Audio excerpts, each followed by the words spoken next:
انجیل یوحنا باب 15.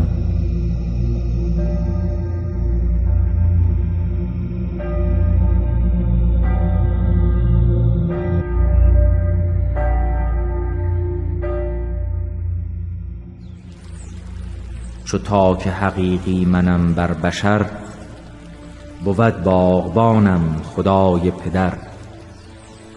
نیارد اگر شاخ میوه پدید، پس آن باغبان شاخه خواهد برید.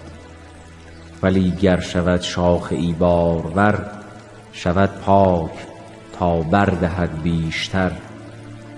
شنیدید چون گفته هایم به جان، شما پاک باشید در این جهان.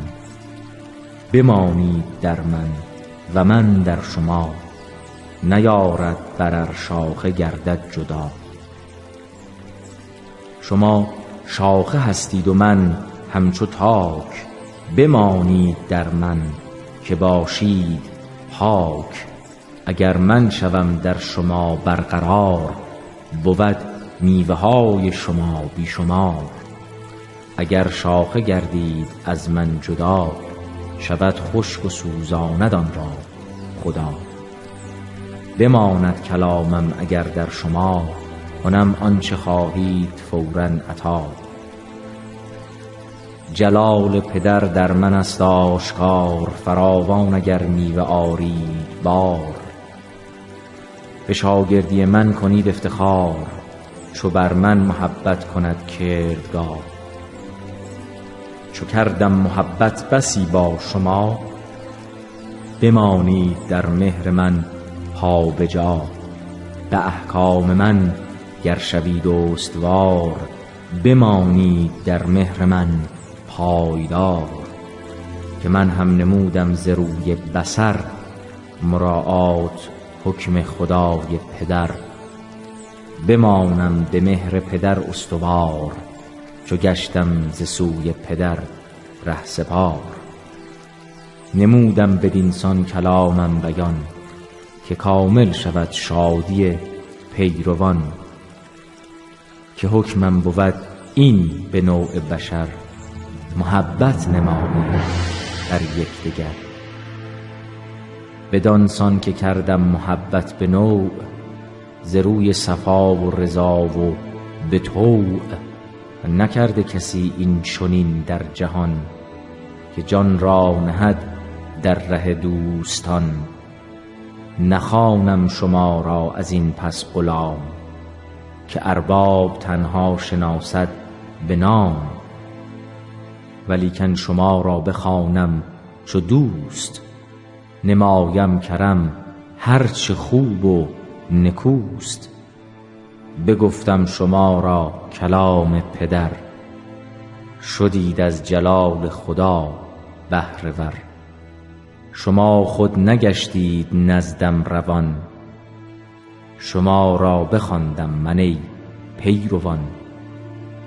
نمودم مقرر برای شما، که باشید پر میوه بهر خدا.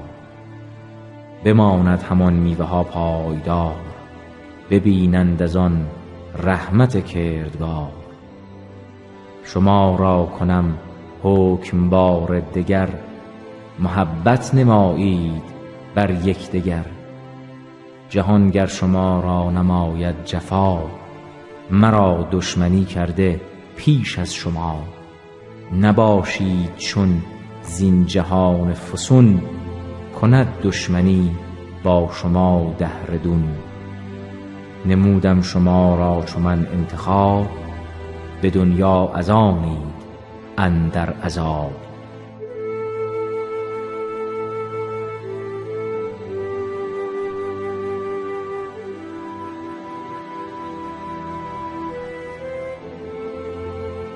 بگفتم شما را بدین سان کلام، که ارباب برتر بود از غلام.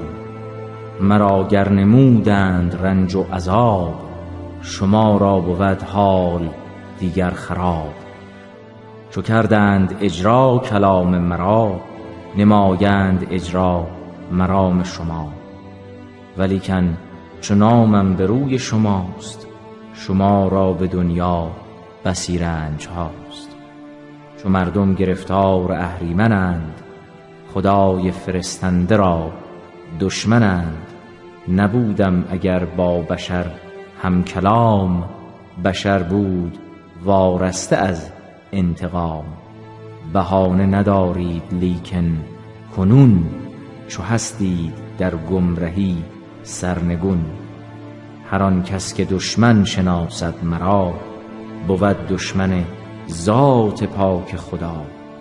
نمی شد اگر معجزاتی عیان، گناهی نمی بود بر مردمان.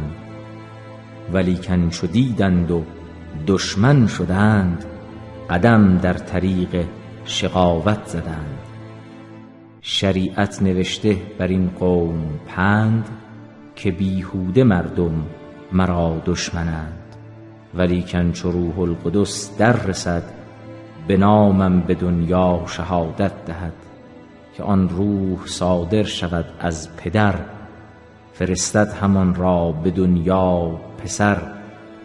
شما نیز باشید شاهد مرا، چو بودید در نزدم از ابتدا.